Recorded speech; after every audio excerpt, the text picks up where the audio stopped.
di tempat workshop fujifilm. Ini tiket masuknya. Kita mau ngeliat apa ya? Buat kamu yang nggak bisa datang lihat si Zack Arias ini, jadi kamu harus nonton langsung di channel ini. Jangan lupa subscribe ya.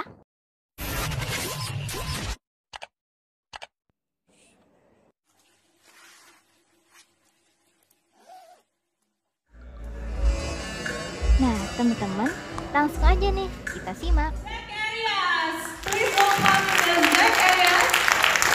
The stage is yours. You hear me? I can kind of hear me now. There we go. Okay. Can we bring me down just a little bit on my volume? Thank you. Hi everyone. I'm Zach. Hi. I can't see you because I'm being blinded by a spotlight.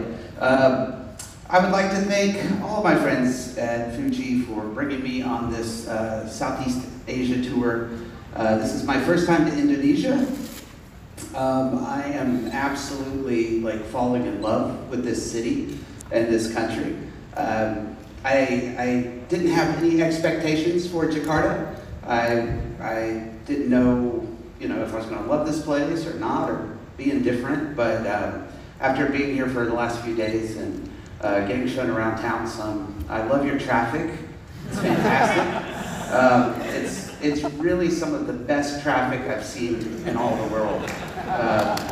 Yeah, so really well done on your traffic. No, but I've had some amazing food so far. We went out on the streets yesterday and shot some, and it was a great time. So thank you very much for having me out here, and let's get started. Let's pull up my slideshow here. I'm a commercial editorial photographer. I shoot mostly portraiture, people in studio or on location. And in my commercial and my editorial work, I'm in control of everything. I'm in control of my subject. I'm in control of the location that we're working in. I'm in control of the lighting. I'm in control of all my camera settings. And I kind of thrive in that sort of environment. And street photography has always been a genre that I've loved, that I've admired, but that I personally never shot. Honestly, I was always too intimidated to go out on the street and take pictures and candid moments of people. One of the things that really intimidated me was the physical camera.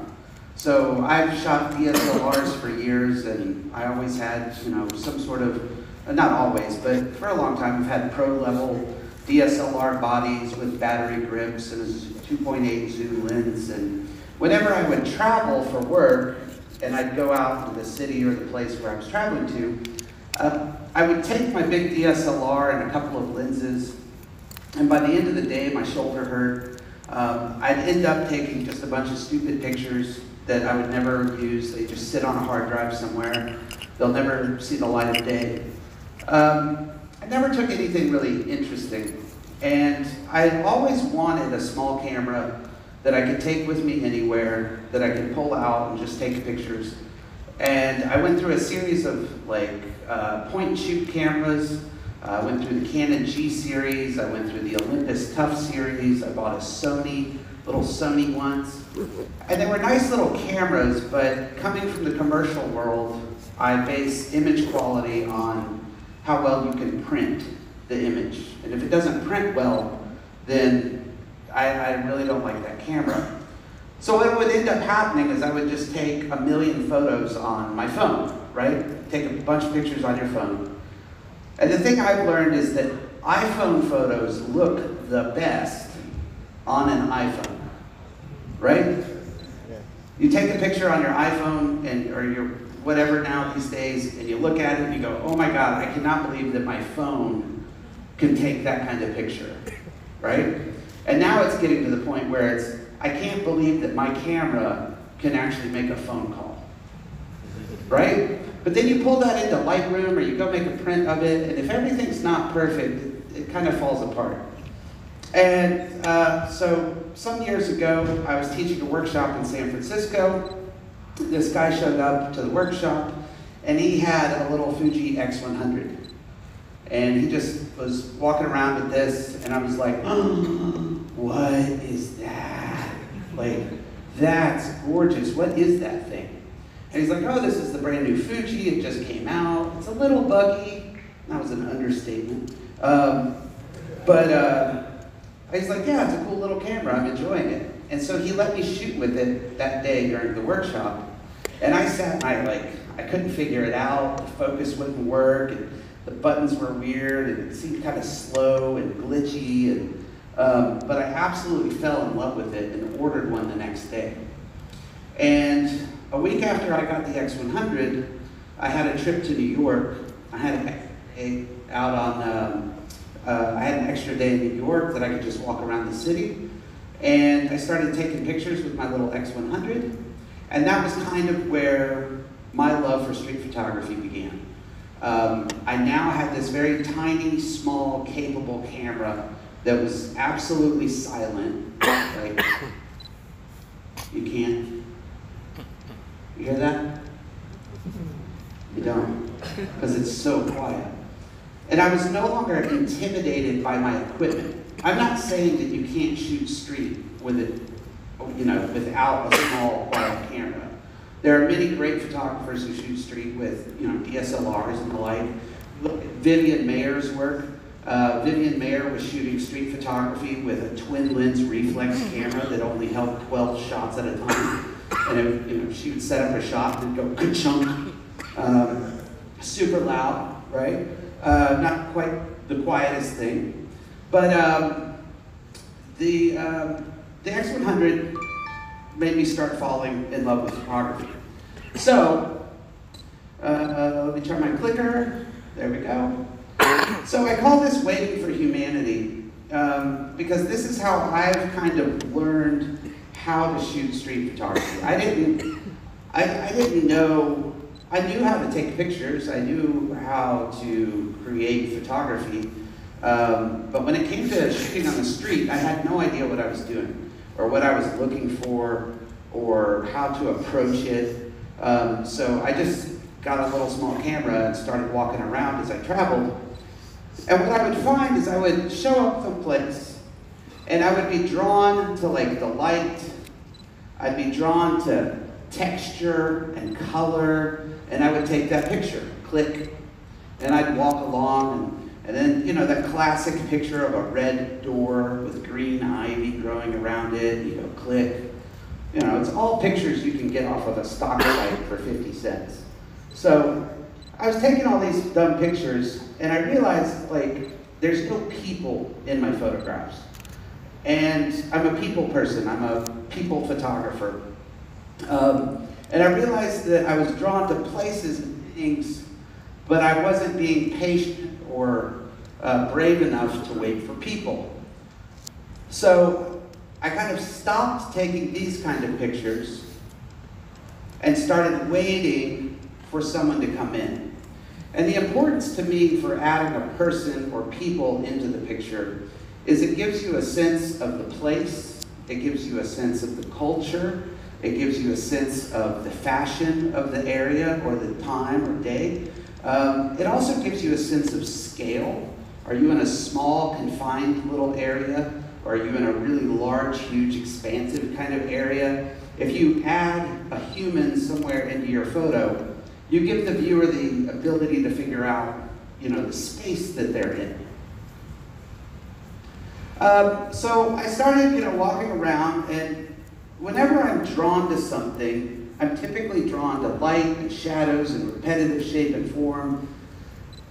What I figured out is that if that's where I would go on location and set up a shoot, then maybe that would be a street shot for me. My clicker kind of works. So here's an example of, it gives you a sense of scale. Just waiting for someone to come walking through, it gives you an idea of the space and the scale. If we can check on the microphone, it seems to be now in and out. I might need batteries. Let me see if it says anything. It doesn't say anything. So interesting things will happen when you're waiting for humanity. This was at about 1 or 2 o'clock in the morning in New York. I was walking around and I found this scene, and I found it visually interesting. Like, I love repetitive shape and form, and there's about 18 million rectangles happening in here. This gate are rectangles, and then that's a rectangle. There's just rectangles everywhere, and it's these lines kind of leading you in. And I thought it was kind of interesting with the flag sort of backlit back there. So I thought, well, okay, I'm going to take this picture. So let's say that the front of the stage here is that gate. And this is the sidewalk. And so what I do typically in a situation like this is I find my composition, I take a couple of test shots, and I get my shot worked out, exposure and things like that. And then I just simply wait for humanity. I wait for someone to come walking through into my composition. And so I'm standing there for a minute or two, and I look down the street, and I see this guy coming down the street, and I say, okay, here comes my dude. I gave no thought to who it was. I just need a person. I need a subject to come walking through. He comes walking through, and I knew that somewhere about on this spot of the sidewalk, when he hit that spot, that's when I would take the picture. So I'm just kind of hanging out like this with my camera, take a test shot, make sure my composition is good. Here he comes, and I'm just kind of chilling, and I'm watching the sidewalk, waiting for his feet to hit that spot. He gets to that spot, and I click my picture. He walks on down the street. I look, I say, okay, cool, got it. And didn't put a lot of thought into it. The next day, I put it up on my Instagram, and it started this whole conversation about, like, wow, what a social commentary this photo makes. Because in the States right now, we're having a lot of discussions about race relations between whites and African Americans, people of color. And here comes a young black male wearing what we associate in the States with prison colors, the orange prison jumpsuit, walking past this gate that has the American flag, which represents freedom, behind the gate, separating him from it. And I was not like, oh, here comes an African-American male wearing prison color, and I'm going to make a social statement about this. Like, I was just waiting for somebody. But if it had been a blonde lady in a pantsuit, you know, that would have been a completely different kind of picture than what showed up. So sometimes when you're on the street making pictures, just interesting things happen. And you meet interesting people, and interesting pictures can come out of it. So I look for light and shadow, and my kind of thinking is, if it would make a cool portrait, it might make a cool street photo. So it's me walking around the streets, and what I love about street photography is I have zero control of what's happening. I don't have any control of the light. I have no control of the subject. I don't really have control of the location. I don't have control of any of it. And it's completely opposite from my day job, where I have control of everything. And it's made me have to reprogram my photographic brain to be okay with all of that. But my commercial editorial portrait work kind of still informs my street photography.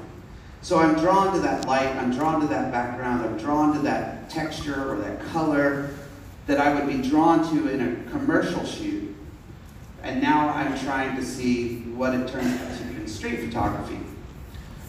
So I saw this shadow on a wall, and I thought it would be cool to kind of put a person in the middle of that. And I must have shot 20 or 30 people in this spot. And at the end of the day, this was my kind of favorite picture of it. Again, I put it on Instagram, not really thinking about anything. And suddenly it became a discussion about female reproduction because of the ovaries. that people started seeing. Like, oh wow, are you trying to make a statement about a woman's, ovaries and her reproduction rights and da da da da. I was like, no, I just thought it was kind of cool. I liked her cigarette and Starbucks straw. I kind of thought that was sort of cool, and I kind of hit just right there in the middle. Whoops. What's happening? Hey, we have an out of control clicker. Okay. So I wasn't trying to make any sort of statement, but these things happen on the street.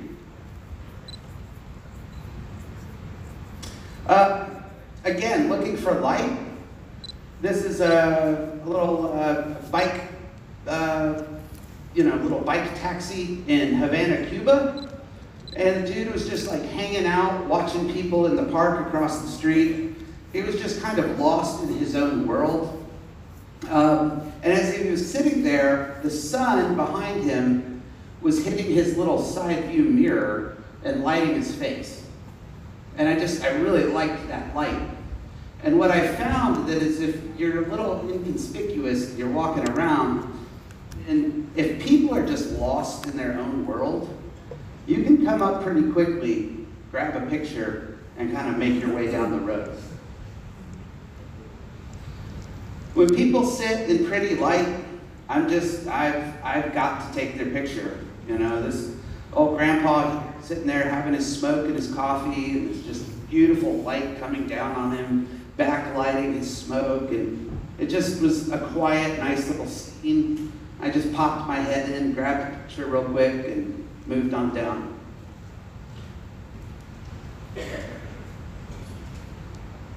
This is kind of a thing, if I was walking around the street with a client, and I was taking portraits of them on location, I would totally be drawn to this scene. I love the texture, I love the color. What? I don't know what's happening. I love the color, the texture, I love this repetitive shape and form. I love the symmetry of it all. I love this light coming down through here. I see that kind of thing on the street, and then I hang out. I take a couple test shots to make sure my exposure and everything looks good, and then I just wait. I wait for someone walking, and I think, okay, that would be a good subject to have in this shot. Walking through a market in Marrakesh, and all of these light coming through. Awesome. That's still breaking up, right? If we could get another mic on him, that would be good. So, funny things happen, and I look like a total weirdo idiot on the street sometime. I'm walking around, and I saw this light happen. What? And I need a new microphone, and I need a new clicker. Okay. So, I'm walking around, and this little shaft of sunlight in the late afternoon was hitting this storefront. And so the light is hitting the window and reflecting back onto the street here.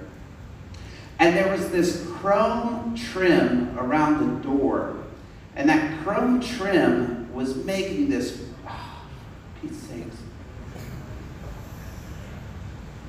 This chrome trim was making this light pattern. And I thought that was so cool. So I just kind of camped out on that corner, and I tried shooting all these different angles of that light. So at one point, I'm like this, on the sidewalk with my camera on the ground, and I'm trying to get people to as they're walking through that little line of light, and I'm trying to get their silhouette, and I'm taking pictures, and eventually people will notice you if you're sitting on the sidewalk like this on a busy street. But if you hang out long enough, they'll just kind of be like, he's weird, just leave him alone, and they go about their business. Well, anyways, so I finished taking some pictures. I didn't get anything I really liked. So I get my camera back up, I put it back on, I turn around, and there's 7 dudes standing right here, looking at me. They had been right behind me the whole time, just what is this guy doing? They're looking, and they're talking amongst themselves. So I just smile and I pick up my camera and I show them some pictures I was taking. And I was like, I like this light. This light right here, man, this is so cool. Like, I think that's cool light. So I was showing them what I was trying to do and they were kind of cool.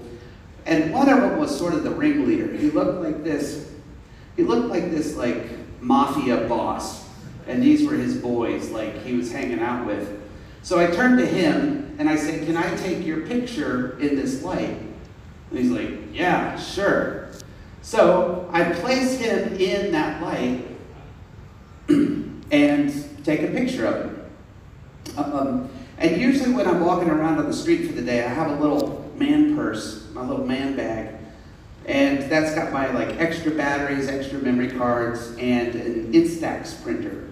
So the Instax printer, if you're not aware, with Wi-Fi enabled Fuji cameras, you can turn your printer on, find a picture, and make a print wirelessly right to the printer. And you will make all the friends in the world, like, so this is part of his crew he was hanging out with.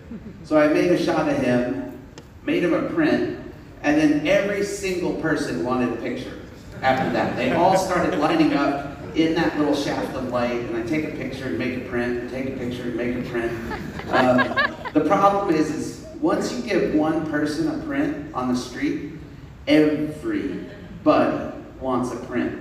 So you have to kind of like look at how much Instax you have, how many people are there, and how you need to, oh, I'm all out, I'm sorry. You can go through it really quick. So something I learned from other street photographers is, this one has been one of the key things. There's a street photographer in San Francisco named Felix Lim. And I always loved his work. And I was going to San Francisco for a job one time, and I hit him up on Instagram. I was like, hey man, I love your work, I'm gonna be in the city. I'd love to buy you a cup of coffee or whatever, hang out with you for the afternoon. And he's like, yeah, sure, let's meet up. So we met up for coffee, then we went out to shoot. And I always loved his compositions. His compositions were really beautiful and clean. And when people were coming through his compositions, they were always, it was almost like he directed them exactly to the spot. So I was interested to see how he shot, how he took pictures. And I was brand new to the genre of street photography. And the thing he taught me that he does is he finds his composition, he waits for people to come in, but when he sees the person coming, he starts to count their steps. He starts to get their rhythm, their cadence. So if someone's walking along, it's like 1, 2, 3, 4, 1, 2, 3, 4. Depending on how fast or slow they're walking, he's getting in his mind their rhythm. And what he's trying to do is when they hit that spot in the photo where he wants them, he's trying to catch them in this part of the stride of walking. He likes his people all to be somewhere right in here. Because what happens as you're walking, right, foot out, you'll plant a leg and one leg's coming up and you look like a flamingo. Right? Yes. And so he doesn't like the flamingo look. I don't care for that look either. So that's something that I do now with my work. If you'll see that when people are walking, and like 95% of my photos, if someone is walking, I'm catching them kind of in somewhere in that mid-stride. It just makes a nicer shape than just a straight leg and a little flamingo kind of a thing.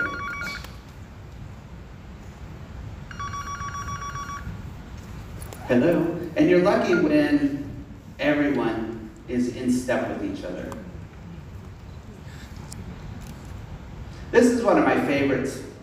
They were leaving Coney Island, which is off over here, and Mom was like done for the day. And I saw them coming, and there's something about post no bills. I don't know what it is, but anytime I see post no bills, I have to take a picture of it.